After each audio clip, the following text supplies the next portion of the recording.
Fait que, vu que ma shameless plug est faite, je vais introduire mon invité, qui est Sheldine. Bonjour. Bonsoir, Sheldine. Merci Bonsoir. d'être là avec moi ce soir, de partager ton temps, de sacrifier un peu de ton temps pour venir parler avec nous autres à ce soir, de partager ce qu'on a de plus précieux, puis c'est notre temps. Fait que gratitude que tu sois là ce soir avec nous pour pouvoir partager à propos de, dans ce cas-là, des 10 commandements, puis la réintroduction des 10 commandements dans les écoles publiques que tu voulais couvrir, mais aussi on aura le temps de discuter des connivences entre les lois naturelles, les connaissances occultes avec la tradition chrétienne. Alors, s'il te plaît, Sheldine, je veux juste me parler un petit peu de qui tu es, parce que pour les gens qui t'ont jamais vu, qui tu es, d'où tu viens, le chemin que tu as fait, puis c'est quoi tu fais aujourd'hui, c'est quoi les projets que tu as créés. Merci, Fred, pour ce privilège d'être appareil dans ton podcast. J'aimerais d'abord commencer comment j'ai rencontré Fred et sa femme. Je suis une maman que j'enseigne école à domicile à mon garçon. Puis effectivement, je suis née à Montréal. Donc, ma langue maternelle, c'est anglais. Mon père est haïtien, ma mère barbadienne, mais je suis née à Montréal. Puis, à un moment donné, j'ai rencontré Fred. Bon, d'abord, j'ai rencontré sa femme d'abord. Puis, on s'est parlé, on a parlé des choses qui se passent dans nos sociétés. Puis, on veut les choses qui parlent de la vérité, quoi. Puis, elle m'a dit, il faudrait que je te présente à mon mari qui fait des podcasts. Bon, ouais, c'est intéressant. Puis, on s'est retrouvés là-bas encore à nouveau. Puis moi et Fred, on a parlé pendant 1h30, là. Puis, je suis aussi naturopathe et auteur. J'écris des livres. Mais plutôt, je suis une servante, une serviteur de Dieu. Avant, j'étais irreligieux. On peut dire, j'étais pas religieux. J'étais, comment dire, j'étais pas un bon catholique. Comme on dit, là, j'étais pas un bon catholique. Puis, à un moment donné, ma mère m'a dit, il faut que tu ailles à l'église un jour. Il faut que tu ailles à l'église un jour. J'ai dit, oui, mamie, oui, mamie. Puis, j'ai partagé mon témoignage dans un programme en YouTube, mais c'est en anglais. Mais je ne vais pas garder ça trop long. Mais j'ai 2 chaînes YouTube, mais 3 en fait. Une en anglais, Poetry Love Media, où je partage les messages centrés, messages en français, ça c'est Poésie d'amour média, où ce que je partage des choses de capsule santé. Je partage aussi des invités, comme qu'est-ce que Fred fait, aussi fait des invités, ou bien je partage des petites capsules spirituelles, parce qu'on pense que la santé, c'est seulement la nourriture, mais la santé aussi, il s'agit de santé spirituelle, mentale et physique. Donc, et n'oubliez pas, mon nom maternel, c'était anglais, là. J'étais pas du tout bon en français, là, pas du tout, là. Ce que je vous vois devant vous, là, c'est vraiment un miracle de Dieu. J'ai pris tout ça, en fait, pour que je parlais plus la langue française, parce que vu que je suis née ici en Québec, c'est important que je parle le français, là. Alors, c'est pour ça que je dis à Fred, j'aimerais faire ça, le podcast en français pour mes amis, chers amis francophones. Alors, je vous aime, là. C'est vraiment un grand acheminement pour moi. C'est à partir de quel moment tu as fait la transition? Qu'est-ce qui a été l'élément déclencheur de ta transition? Que je deviens chrétien? Mm-hmm. Bonne question. Il y avait une fois, je sentais un grand vide. Je sortais de l'arcade, puis il y avait des amis qui m'ont rencontré, qui m'invitaient à l'église. C'était un programme pour la jeunesse. Puis j'ai dit, OK, je vais aller pour regarder ça. Puis quand je commence à aller à cette église-là, j'ai appris pas mal de choses que je n'ai jamais appris lorsque j'étais catholique. Puis je vais sûrement quand il y a des moments spéciaux. mais j'ai jamais été vraiment pratiquant. Puis quand j'ai appris que cette église va à l'église le samedi, je dis, hein, samedi, c'est différent ça? Puis j'ai posé des questions, tout cela. Puis on m'a expliqué que dans la Bible, on montrait que le dimanche, c'était changé, sabbat, c'était changé en dimanche. J'ai dit, hein? Parce que j'ai grandi catholique, j'ai grandi qu'on va à l'église le dimanche. Mais on m'a expliqué que à travers la Bible, que le sabbat, c'était le samedi. Le vendredi, un couche de soleil jusqu'à samedi, couche de soleil. Le sabbat. Moi, j'ai dit, hey, mais je pense que c'est seulement pour les Juifs. Mais qu'on m'a expliqué que même Jésus a gardé le sabbat et tout, là, je dis, hein, on m'a rien expliqué, là. On m'a caché tout ça. Comment ça? J'étais un peu énervée, on peut dire. J'ai comment ça? Mais quand j'ai fait des recherches, parce que je suis rechercheur de la vérité, là, je veux chercher qu'est-ce qui, on m'a jamais expliqué ça. Quand j'allais sur les sites, j'ai même vu dans les liens catholiques, là, eux, ils ont même dit qu'ils ont autorité sur la Bible, puis ils ont changé le jour de repos, sabbat, là, au dimanche. Ils ont même admis ça. Et j'ai dit, wow, wow. Puis il y a beaucoup de sincères catholiques. J'ai des amis catholiques qui sont très sincères. Mais quand j'ai appris ça, là, j'ai dit, mais écoute, je veux suivre le Dieu de ce Bible. Je veux suivre Dieu. Je ne veux pas suivre l'homme, mais je veux suivre Dieu. Puis finalement, là, j'ai pleuré. Puis j'ai soif pour savoir plus. J'ai soif de savoir plus. J'ai commencé à apprendre de cette église qui non seulement égale le sabbat, mais il enseigne aussi du fait que la santé, nos corps, c'est le temple de Saint-Esprit, on tient à cœur la santé aussi. Là, je commence à poser des questions, là, parce qu'avant, là, je mangeais toutes sortes de choses. Je n'étais pas mangé bien, là, pas sainement en tout cas. Alors, je sors de loin, honnêtement. Là.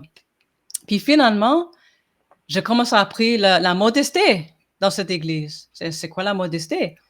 C'est pas seulement habillé, comme il faut, tu sais, pas montrer mes jupes jusqu'aux cuisses, mais modestement, non seulement en habillant, mais aussi comment je me comporte avec les sexes opposés. Tout ça, j'ai appris ça, là. Puis je me suis dit, waouh, c'est intéressant. Je commence à faire des recherches. Mais en bref, 6 mois plus tard, avant, j'étudiais la Bible, commence à tomber en amour avec la Bible et lisais, là, je me suis dit, ah, mais c'est écrit de l'homme, tu commences à s'inspirer. Et quand je commence à lire la Bible de côte à côte, de Genèse jusqu'à Apocalypse, je suis convaincue, là, c'est vraiment inspiré avec plusieurs auteurs dans plusieurs époques que comment les versets ça fait des compliments l'un et l'autre. Puis finalement, je suis baptisée 3 mois plus tard, ma mère était là, j'ai pleuré, j'ai vraiment pleuré, là. C'était un jour, on peut dire, où j'ai dit, oui, je le veux, Seigneur. Quand on dit dans le mariage, oui, je le veux. Alors, c'était le plus grand, merveilleux jour de ma vie, là. Ça fait 30, je peux dire, 24 ans, là, je suis chrétien, protestant, adventiste du 7e jour. OK. Alors, c'est ça. C'est mon témoignage. C'était ma prochaine question. Je me demandais de quelle dénomination chrétienne tu venais. J'ai l'occasion d'avoir un bon ami à moi, un frère qui est un chrétien. Super bonne personne. Je pense qu'à un certain point, puis je veux faire la connexion ici entre ce qu'on considère la spiritualité et faire la différence entre la spiritualité et la religion en tant que telle. Parce qu'essentiellement, les deux sont, à mon avis, deux choses complètement différentes. Je pense qu'un inspire l'autre, vice-versa.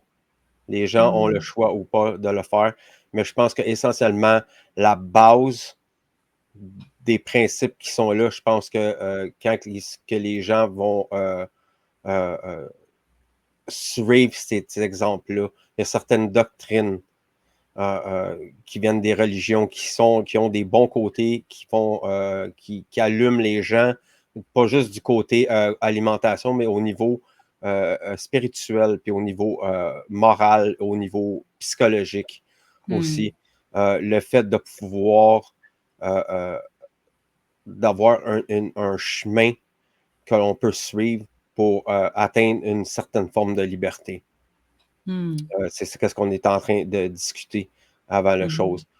Quelque chose que tu voulais apporter, c'était parler des 10 commandements. On a entendu parler probablement pour les gens qui veulent ramener les 10 commandements dans les écoles. Puis je crois que Shadine, tu voulais faire un commentaire là-dessus, puis je pense que c'est important d'en parler d'un point de vue philosophique. Oui, quand je viens d'apprendre récemment que Louisiane, je peux partager l'écran? Attends. Oui. OK, laisse-moi partager l'écran.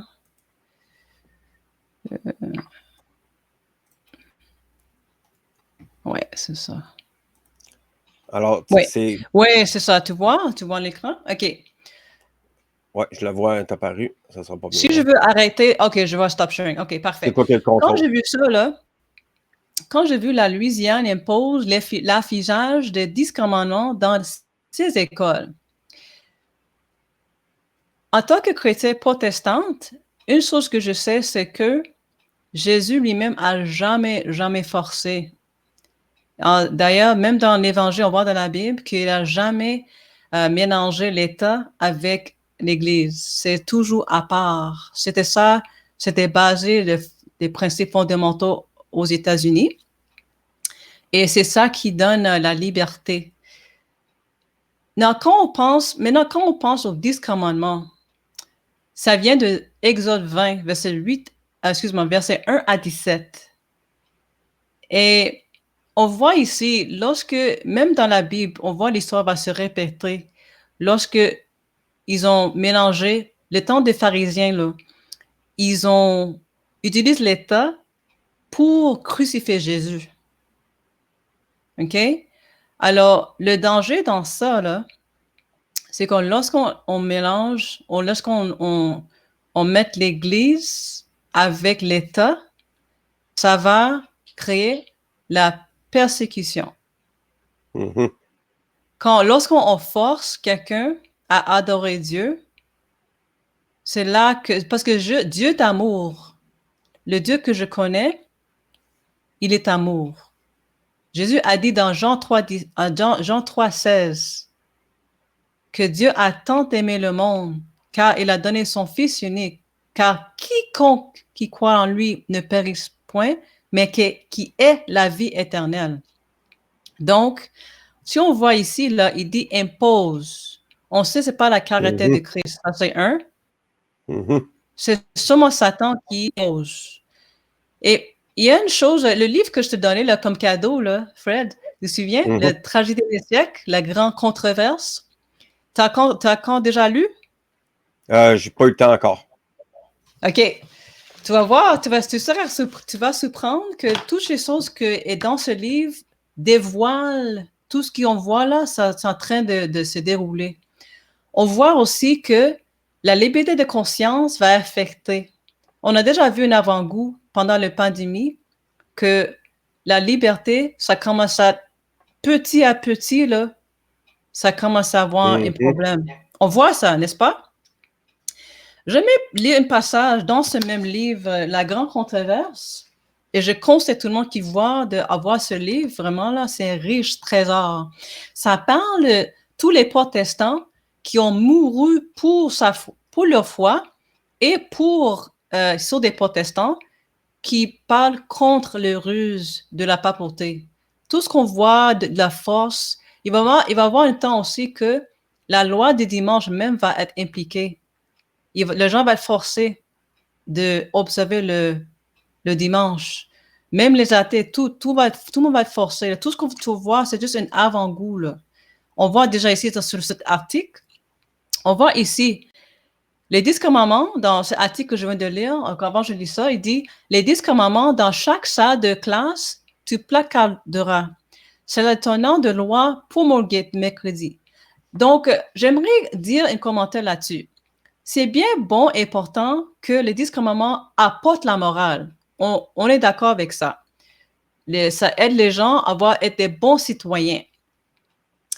Mais il y a un danger lorsqu'on impose et force, et lorsqu'on met l'État avec l'Église se mêle ensemble. Lorsque l'Église rentre dans les affaires politique, c'est là que ça peut devenir un problème.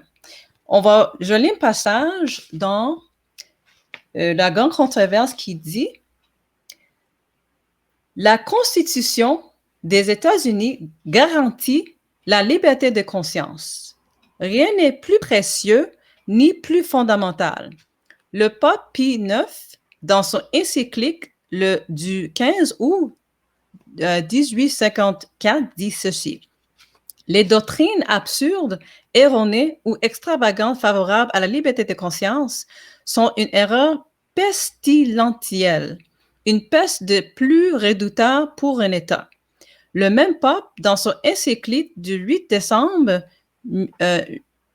1864, anathématise ceux qui réclament la liberté de conscience de la culte, ainsi que ceux qui dénient à l'Église le droit de se servir de la force. Le ton pacifique du Rome aux États-Unis n'implique pas nécessairement un changement de conviction. Elle est tolérante là où elle est impuissante. L'évêque O'Connor a dit « La liberté religieuse n'est tolérée que jusqu'à un moment où l'on pourra faire le contraire sans péril pour le monde catholique. » L'archevêque du Saint-Louis dit « D'autre part, l'hérésie et l'incrédulité sont des crimes aussi dans des pays chrétiens, comme Italie et l'Espagne. Par exemple, où chacun est catholique, où la religion catholique fait essentiellement partie des lois et sont punis à l'égal des autres crimes. Tout cardinal, archevêque et évêque de l'Église catholique prête au pape un serment de fidélité, serment dans lequel se trouvent les paroles suivantes. « Je persécuterai et poursuivrai de toutes mes forces les hérétiques », il parle des gens protestants comme Huss, même dans la Révolution française, il y a d'autres personnages qui sont des protestants qui ont été persécutés pour prêcher la Bible, qui est dans la Bible, contre les enseignements catholiques. Alors, je continue. Il dit, « Je persécuterai et poursuivrai de toutes mes forces les hérétiques, les schismatiques et tous les rebelles à notre dit Seigneur le pape ou à ses successeurs. » Il est vrai qu'il y a dans la confession catholique des chrétiens authentiques. Des milliers de membres de cette Église servent Dieu et plus près de leur conscience et de leur lumière. Comme on ne leur permet pas de lire l'Écriture, ils ne peuvent connaître la vérité. Ils n'ont jamais vu le contraste existant entre une culte spontanée et l'accomplissement d'une série de cérémonies. Dieu entoure de tant de propassion ses âmes instruites. Malgré elles, dans une foi erronée et trompeuse, il verra à ceux qui des rayons de lumière dissipent les ténèbres qui les enveloppent. Il leur révélera la vérité telle qu'elle en Jésus, et elle se range un jour en grand nombre parmi son peuple. Donc, je sais que... Oh, est-ce que j'ai arrêté de partager? Bon, on voit ici, là, il y a beaucoup de choses qui se passent. Puis, il y a la lutte contre les ténèbres et la lumière. Tout le monde voit ça. Même les athées comprennent ça. Et qu'est-ce qu'on doit faire? C'est que, oui, on doit vivre comme des bons citoyens. Je suis 100% d'accord. Mais l'histoire se répète. Si on ne connaît pas l'histoire, on est condamné à répéter. Déjà, connais cette citation déjà? Donc, c'est ça qui est ça. C'est ça que j'aimerais partager, là. Je pense que dans ce cas-là, on ne peut pas laisser pour compte les horreurs du passé. Tu as absolument raison sur ce point-là. Je pense que ces choses-là ne doivent pas disparaître. Je pense que c'est des leçons qui nous sont laissées pour ne pas répéter, comme tu l'as si bien expliqué, de répéter les mêmes erreurs une fois à l'autre. Aujourd'hui, dans un monde de déception, de mensonges, de divertissement, le seul but de toute cette machine-là, c'est de tenir les gens divisés. À l'époque, on a eu l'Inquisition, on a eu la guerre de 100 ans qui a été extrêmement meurtrière. Après ça, il y a eu l'éradication des druides qui est venu plus tard. Il y a beaucoup de monde qui ont souffert au travers des dogmes qui étaient à l'époque, les religions qui étaient à l'époque. Le problème aujourd'hui, c'est que les chrétiens, les catholiques, ne peuvent même pas s'entendre sur le même point. C'est ça qui est le problème aujourd'hui avec les dogmes et les cultes et les religions, c'est que les gens ne sont pas... Il y a beaucoup de divisions à l'intérieur même du culte, à l'intérieur même des églises.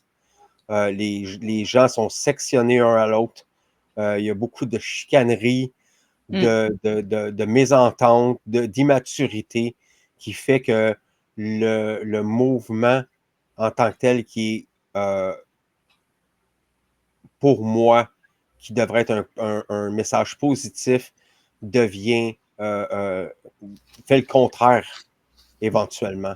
Il y a des choses que les gens ne comprennent pas. Ils ne comprennent pas les archétypes, ils ne comprennent pas les histoires, ils ne comprennent pas le personnage, juste le personnage de Jésus en tant que tel. Les gens ont une mauvaise conception que vous le prenez métaphoriquement ou comme quelqu'un qui a existé pour de vrai, ça n'a aucune importance. Il y a des passages qui sont très de Jésus, que Jésus s'est battu contre l'État, s'est battu contre la religion, s'est battu contre la pauvreté, s'est battu contre la discrimination une partie de sa vie, puis c'était un rebelle, Jésus.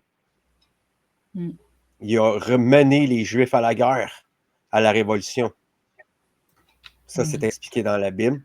Pour les gens qui veulent aller explorer ça, c'est quelque chose. Puis il y a même, moi, j'ai une Bible détaillée du voyage qu'ils ont fait. Quand que Jésus a dit, vendez tout ce que vous avez, puis achetez-vous une épée. Pour défendre ce que les gens y avaient. C'était le droit de vivre, le droit de penser librement, le droit d'agir sans faire le mal.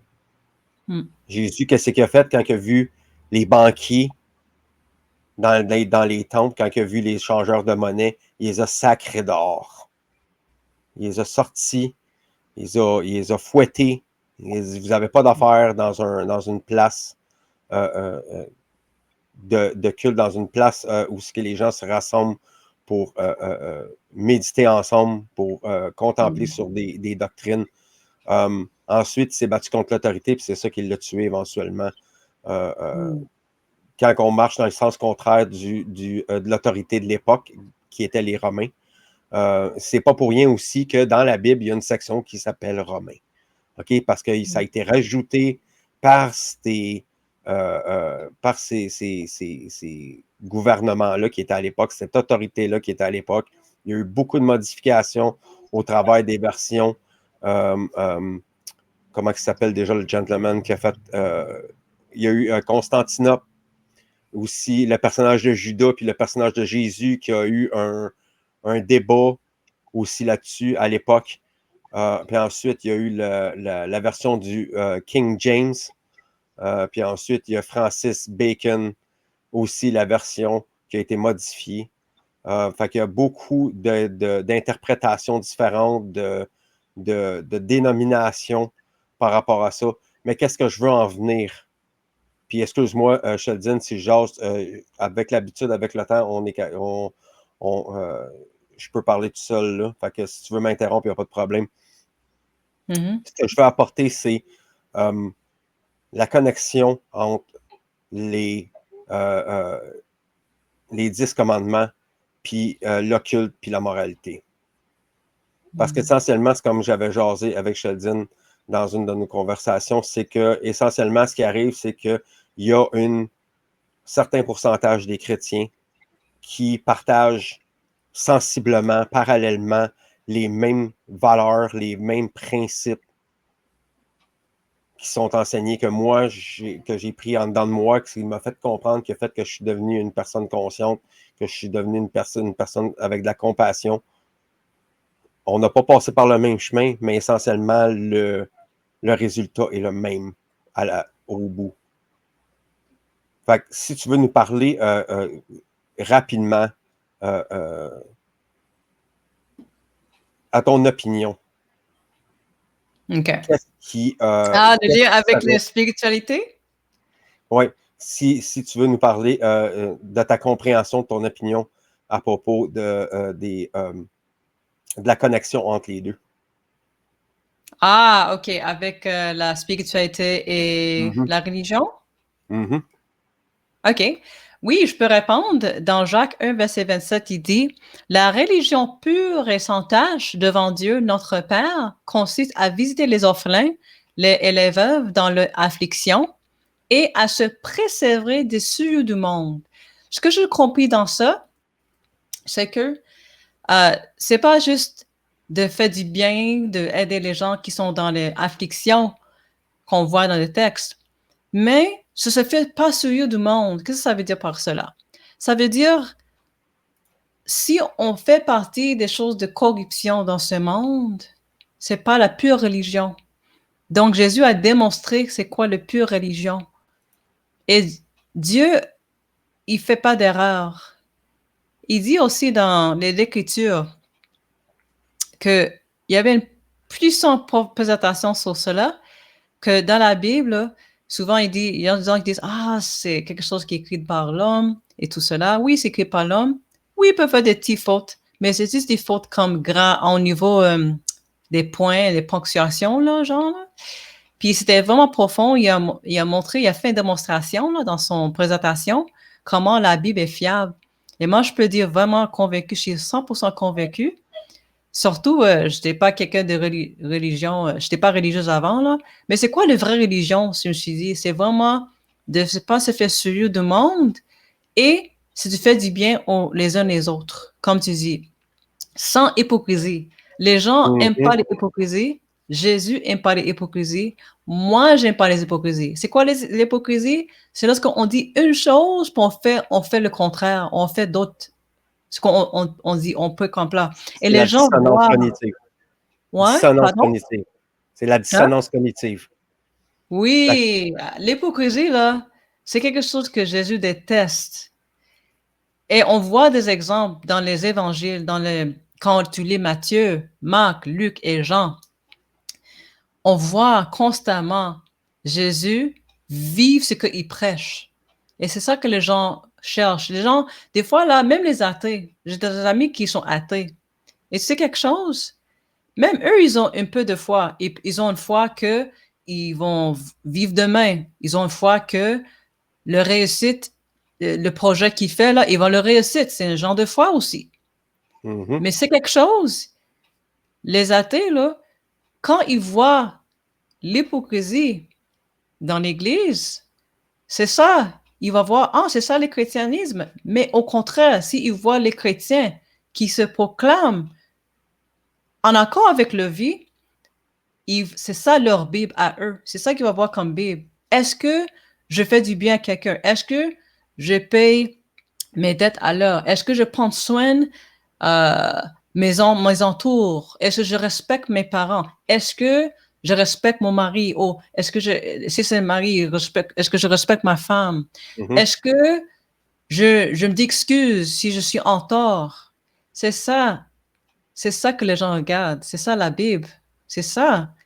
La Bible, là, c'est comme une instruction qui nous aide à ramener vers la vie éternelle. C'est une promesse. Alors, la foi pour nous, comme chrétiens, comment je peux dire, parce que je suis chrétienne, c'est que lorsque...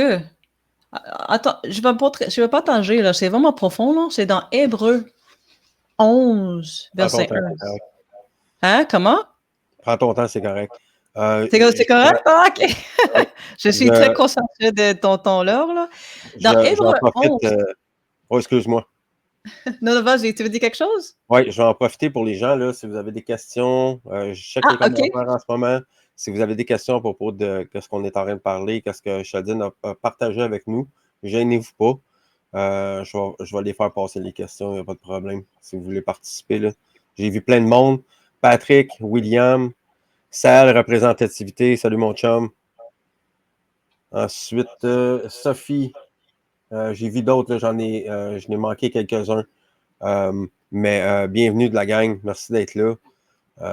Puis gênez-vous pas, la gang, gênez-vous pas. Si aussi, puis avant de te laisser continuer, Sheldon, je vais en faire une petite annonce comme ça. J'ai mentionné tantôt que j'avais la connexion francophone, qui était un podcast adjacent au Libercast. Si vous voulez participer dans la connexion francophone, on a réussi à ramener plein de francophones de partout dans le monde pour venir partager sur leur connaissance, puis leur sagesse, puis leur savoir. Fait que, venez voir ça. Si vous voulez faire partie de la conversation, vous pensez que vous avez quelque chose que vous pouvez apporter, gênez-vous pas, contactez-moi ou contactez Derek Bartoselli, qui est le co-host. L'autre qui est avec moi, là, qui s'en occupe. Fait que gênez-vous pas. OK.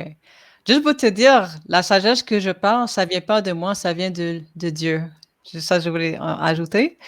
Puis j'aimerais partager dans Hébreux 11, verset 1, pour savoir c'est quoi la foi, tangiblement. Il dit, « Or la foi est une ferme assurance des choses qu'on espère, une démonstration de celles qu'on ne voit pas. » Comme je disais tantôt, là, même les athées ont certaines graines de foi, on peut dire, mais nous, en tant que chrétiens, on a la foi que non seulement Jésus était mort pour nous, même ceux qui ne veulent pas son salut, c'est un libre de choix. Il donne la libre choix à tous. C'est au contraire d'imposer aux gens. Jésus jamais impose. Il partage, mais c'est comme un gentleman. Il dit dans l'Apocalypse, il frappe à la porte. Il frappe dans le porte de nos cœurs. Il dit, est-ce que je peux rentrer dans votre cœur? C'est ça le Dieu que je sers, que je connais. Mm-hmm. Et moi, là, si tu connais comment j'étais avant dans ma vie passée, là, comment j'étais vraiment pas digne, c'est grâce à lui là, que vraiment, là, je vois un autre aspect de la vie. Je vois chaque personne comme une âme précieuse qui a des valeurs. Et je sais que le Dieu que je sers, là, il va revenir très bientôt pour avoir un nouveau ciel, une nouvelle terre. Toutes les choses qu'on voit, les corruptions qu'on voit ici, là, ça va être détruit. Quand il va revenir, là, le paradis, là, c'est ça le vrai paradis. Il y a des gens qui disent, « Ah, je vais la vacance, je vais aller dans un paradis. » Il y a un comparé, là, à la paradis, là, qui va nous réserver à ceux qui acceptent son salut, c'est sûr. Mais il donne un libre de choix. J'ai une question de Sophie. Que crois-tu du retour de Jésus sur terre? Pardon? Répète ta question. Que crois-tu du retour de Jésus sur terre? Oh, qu'est-ce que je crois sur le retour de Jésus? Elle veut savoir ton opinion par rapport à ça. Ah, bonne question. Je sais que quand Jésus revient, là, la Bible dit que tout œil verra. Tout œil va voir son retour. Ce n'est pas un secret. Quand Jésus a même parlé de ça, de faire attention aux faux prophètes qui disent « Ah, Jésus est au désert. Oh, Jésus est là. » Ou les gens qui font des personnages de Jésus, là. C'est tout ça qu'il a dit qui va arriver au dernier temps, là. Il y a déjà des gens qui prétendent qu'ils sont des Christ, mais Jésus a déjà parlé de cela. Alors, pour répondre à ta question, Sophie, c'est ça, c'est Sophie? C'est que Jésus va revenir, tout œil verra, même les sourds, les aveugles, tous ceux qui meurent en lui, ils dorment. Nous, on croyons comme adventistes, nous croyons mais dans la Bible, il dit que les gens qui meurent en lui, mais les gens qui meurent en lui ou sans lui, ils dorment dans le tombeau. Ils n'allaient pas au ciel là, tout de suite quand on dit souvent. Mais il dort, il attend le jugement, le retour de Christ. C'est-à-dire, lorsqu'il va revenir, parce qu'il dit dans Actes chapitre, je vais te montrer dans Actes pour répondre, dans le livre de Actes, chapitre 1, ça donne la réponse là, puis il va revenir de la même manière qu'il a parti quand il est ressuscité, là, il va revenir dans les nuées, dans les nuages, avec des milliers d'anges. C'est une belle promesse. Dans Actes chapitre 1, il dit ici dans verset 8. Je vais commencer à verset 6. Non, verset 8. Mais vous recevez une puissance, le Saint-Esprit souvenant sur vous, et vous serez mes témoins à Jérusalem, dans toute la Judée, dans la Samarie. Puis il dit ici, et jusqu'aux extrémités de la terre. Après avoir dit cela, il fut élevé pendant qu'ils le regardent, et une nuée la déroba à leurs yeux. Et comme il avait les regards fixés vers le ciel, pendant qu'il s'en allait, voici deux hommes vêtus de blanc leur apparurent et dirent, Hommes galiléens, pourquoi vous arrêtez-vous à regarder au ciel? Ce Jésus qui a été enlevé au ciel du milieu de vous viendra de la même manière que vous l'avez vu aller au ciel. Alors donc, pour répondre à votre question, Sophie, c'est que Jésus va revenir de la même manière qu'il était parti lorsqu'il était ressuscité, là. Il va revenir de la même manière. Et ce ne sera pas une surprise. Oh non, excuse-moi, ce ne serait pas un secret, ça je voulais dire. Et puis, je tiens à apporter quelque chose là, au travers de mon travail. Le héros solaire. On parle de patterns mythiques dans les histoires. Jésus en fait partie de ces archétypes-là. C'est une métaphore pour moi. La résurrection de Jésus est une métaphore pour la second birth, la deuxième naissance. Ce qui veut dire que tu deviens, que tu pars d'inconscient à conscient en te laissant guider par la lumière. Puis la lumière représente la connaissance, représente l'expérience, représente plein de choses comme ça qui nous aident à avancer, qui nous aident à devenir meilleurs. Il faut passer par les ténèbres avant de passer à la lumière. Et on a besoin de redécouvrir ces parties-là sombres de nous autres, de les affronter, puis ensuite de revenir plus fort. Ensuite, quand on va avoir consolidé les schismes dans lesquels on s'est enfoncé, la haine de soi-même, la violence qu'on se fait à soi-même, la violence qu'on fait aux autres. Quand les gens vont avoir réalisé, c'est comme ça, moi c'est comme ça que je considère, comme on appelle ça, certains gens appellent ça l'éveil spirituel, mais je trouve que c'est un nom kitsch. Je pense que c'est comme une renaissance spirituelle, c'est comme une deuxième naissance métaphoriquement, dans le fond, aussi, je tiens à apporter qu'il faut quand on parle de sujets comme ça, quand j'ai invité Sheldon, je savais qu'elle était chrétienne, je respecte toutes ces affaires-là, mais aussi, il ne faut pas rester sur quelque chose, il ne faut pas s'arrêter au salutisme. Quand on parle de chrétienté, quand on parle de catholicisme, quand on parle de toutes ces affaires-là, c'est des cultes salutistes. Salutiste, ça veut dire qu'il faut que tu t'abandonnes. Moi, je dirais le contraire. Si il faut transcender le programme, la culture, s'il faut transcender la société, s'il faut transcender la programmation, l'indoctrination, le contrôle mental, parce que c'est ça que je fais ici sur le Libercast, c'est que je parle du contrôle mental. Mais essentiellement, il faut rester humble, il faut rester objectif. Puis, ce que je dis, c'est que ça ne veut pas dire que les gens ont, comme tu l'as si bien expliqué tantôt, il y en a qui vont avoir une foi qui fait partie d'une religion, puis la foi qui est l'expérience. Il y a un parallèle entre ces deux affaires-là. Encore. Fait qu'il y a beaucoup de choses à discuter, il y a beaucoup de choses à apporter, il y a beaucoup de choses à débattre, à argumenter. On est loin d'être unis, on est loin d'être des personnes parfaites, on n'est pas à l'abri de la corruption, de la perversion qui est influencée tous les jours sur la société, qui est influencée tous les jours sur nous autres, sur les enfants, sur les personnes qui partagent notre vie avec nous autres. Fait qu'il faut, quand on parle, il faut être tout le temps être capable de voir ça sur un terrain neutre.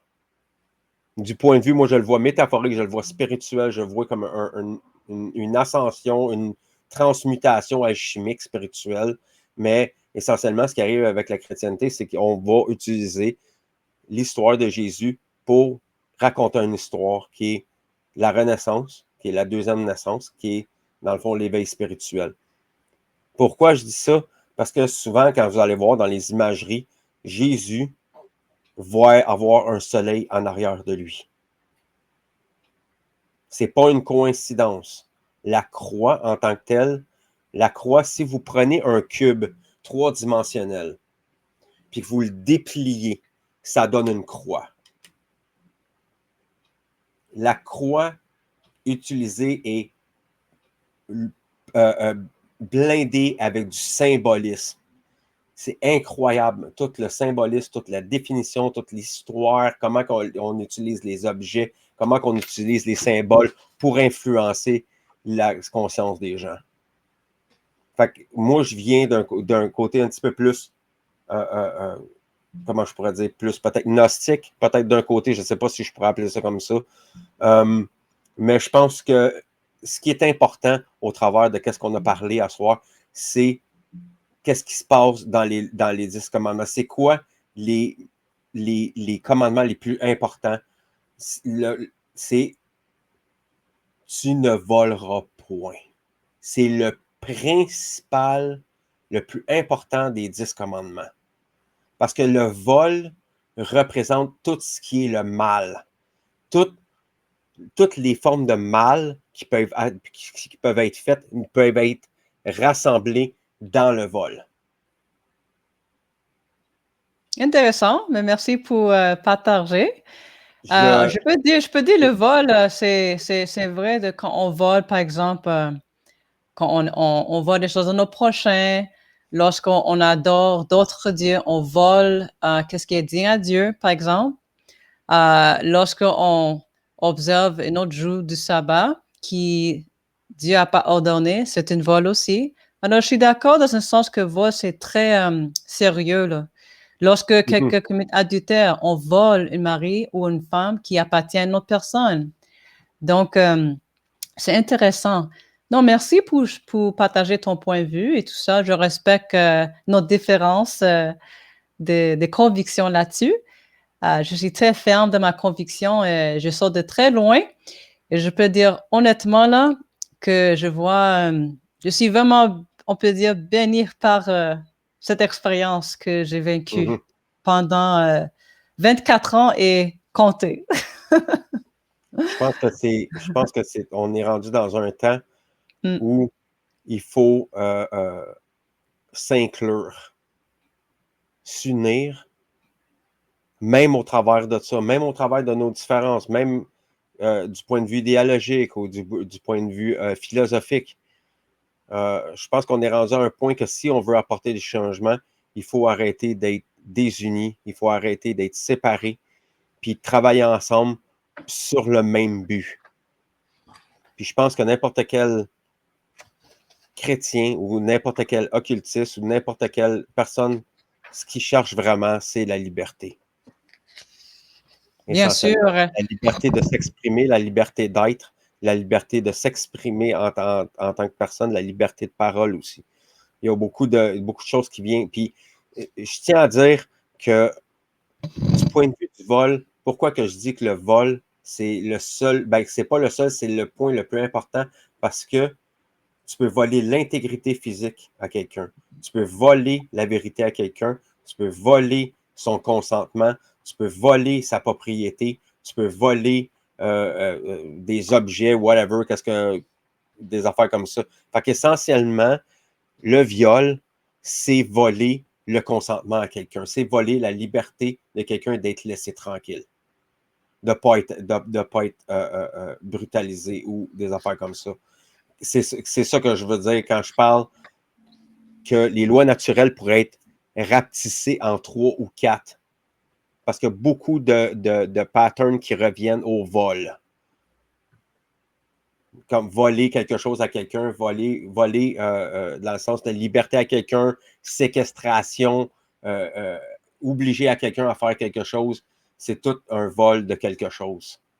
C'est ça essentiellement que j'essayais de dire dans le chose, en ce qui est de la fidélité, de la relation que les personnes avec leurs parents, je pense que c'est quelque chose qui est vraiment intime. Je pense que c'est pas tout le monde qui est capable de faire amendement avec certaines parties, mais je suis complètement d'accord avec toi aussi d'utiliser toutes ces doctrines-là pour le développement de l'être humain, pour sa compréhension, pour sa conscience, pour son élévation, peu importe dans quel domaine que tu te trouves, dans quel modèle de croyance ou dans quel...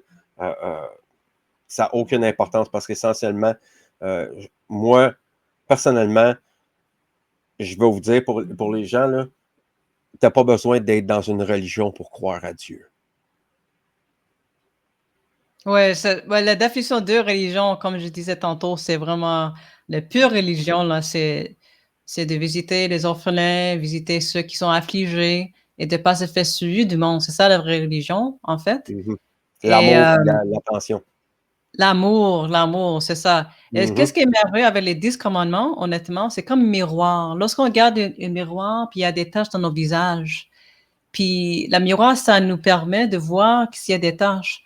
Alors, les 10 commandements, c'est comme un miroir. Ça nous permet de voir si ce qu'on fait est bien ou si ce qu'on fait est mal. Mm-hmm. Et j'aimerais partager on peut dire en résumé ou en conclusion, on veut dire. C'est que je te comprends que on cherche unité. Tout le monde cherche ça. Tout le monde cherche de se faire unir.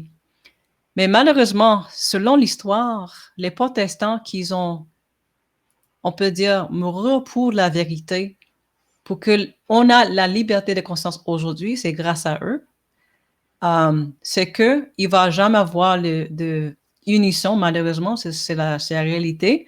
Et même Jésus, dans son époque, il a même dit, je vais partager ça comme en conclusion, parce que le temps nous presse. C'est qu'il dit ici dans Matthieu 10, verset 34, ne croyez pas que je sois venu apporter la paix sous la terre. Je ne suis pas venu apporter la paix, mais l'épée. Qu'est-ce que ça veut dire? La parole de Dieu, c'est comme une épée. C'est comme un symbolisme pour dire que ça tranche, ça divise. Il dit, car je suis venu mettre la division entre l'homme et son père, entre la fille et sa mère, entre la belle-fille et sa belle-mère. Qu'est-ce que ça veut dire? Si, par exemple, quelqu'un qui est croyant, une maman qui est croyante et sa fille n'est pas croyante, ça va créer la division. Ça va créer une friction parce que, mais nous, même malgré toi, tu as des différentes convictions que moi, on s'attend pour le podcast, c'est ça? Mais en réalité, c'est ça, parce que la parole de Dieu, c'est ça qui ça fait, ça tranche. Parce qu'il y a toujours une division entre le bien et le mal, qu'on veut pas, là, tu comprends? Donc, c'est ça. C'est vraiment un privilège, Fred, d'être apparu dans ton podcast. J'ai vraiment privilégié d'avoir rencontré toi et ta femme. Et je vous promets, là, si vous lisez ce livre, là, ce bel cadeau que je vous donne, là, ça va ouvrir tes yeux. Là. Je vous promets, ça va ouvrir tes yeux. Tout ce qui se passe, yes! La grande controverse. Tout ce qu'on voit, là. Moi, j'attends de lire ce livre, justement. Puis je lis beaucoup. Ça, c'est une des choses que j'aime. J'aime faire du jardinage, j'aime cuisiner, mais j'aime lire beaucoup. Puis ça, Ouais. ça peut être quelque chose aussi qu'on Mm. pourra jaser. Mm. Peut-être aussi comment qu'on travaille vers l'autonomie, la relation avec les enfants, des affaires comme ça. Le homeschooling, je pense que ça pourrait être intéressant aussi, un autre sujet qui pourrait être vraiment Ouais, intéressant. c'est un sujet, ouais. Ouais. Alors, moi, écoute, je suis vraiment content du podcast ce soir. Je suis vraiment content de t'avoir eu. Sheldon, je dois te remercier encore, te montrer ma gratitude d'avoir été là, d'avoir sacrifié ton temps pour être avec nous autres ce soir, de partager ta passion, partager tes opinions. Puis pour moi, c'est inspirant d'être capable d'avoir des gens comme toi qui sont ouverts, qui sont prêts à avoir une discussion. C'est sûr qu'on n'a pas été très loin, mais je pense que essentiellement, c'est ce qu'on voulait. Je pense que c'est ça qu'on voulait faire. On voulait comme briser un peu la glace aussi, puis ouvrir des portes. Puis, tu sais, les gens, je vous encourage à aller voir la page. Je vais la sortir. Je l'ai ça encore.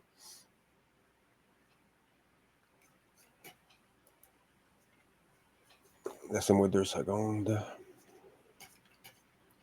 Fait que la page YouTube, tu peux-tu me rappeler aux gens, c'est laquelle ta page YouTube, s'il te plaît? Oh, Le c'est nom. Poser d'amour média. Oui, c'est d'amour. Je vais le rajouter, d'ailleurs, à la fin du podcast, dans la description, je vais le rajouter, la page Facebook. Comme ça, vous allez pouvoir connecter ensemble. Vous avez le nom déjà de Sheldon. Si vous voulez la joindre, je sais qu'il y en a du monde qui ont fait des beaux commentaires, des commentaires constructifs. J'ai regardé pendant ce temps-là. Puis j'ai eu des super beaux commentaires. Pas beaucoup de questions, mais ça, c'est correct. On était plus en discussion, en échange d'idées. Mais merci tout le monde. Merci la belle gang d'être là, de partager votre temps avec nous autres, d'avoir été là ce soir. Puis merci d'être les piliers du Libercast, tout le monde. Je fais ça pour vous autres. Je fais ça pour la prospérité. Je fais ça pour les enfants. Puis puis un dernier message avant qu'on ferme ça. Impliquez-vous. Impliquez-vous, puis faites un pas en avant. Restez pas dans votre paresse. Restez pas dans votre couardise. Puis faites de quoi. Faites-le maintenant. C'est parce que c'est là que ça se passe. C'est là le maintenant qui est important. Fait que je vous suggère fortement, si vous avez des questions, Sheldon est là. Si vous voulez plus avoir le côté comme pour les gens qui me suivent pour la Libercast, si vous avez des questions, gênez-vous pas. Il existe plein de livres, plein d'informations gratuites que vous avez accès au bout des doigts. Fait que si vous avez besoin d'un coup de main, gênez-vous pas, la porte est ouverte. Puis encore une fois, le Libercast est un podcast ouvert et bilingue. Donc, j'invite les gens, ceux qui veulent bien se présenter, à venir partager. Comme je te dis, on est venu faire ce soir, à m'approcher. On a rendu ça, on l'a rendu réel. On a réussi à connecter ensemble. On s'était parlé avant, on avait discuté avant en personne. J'adore avoir des conversations comme ça. Moi, personnellement, c'est ça qui me fait grandir. Fait que, contactez-moi si vous voulez partager.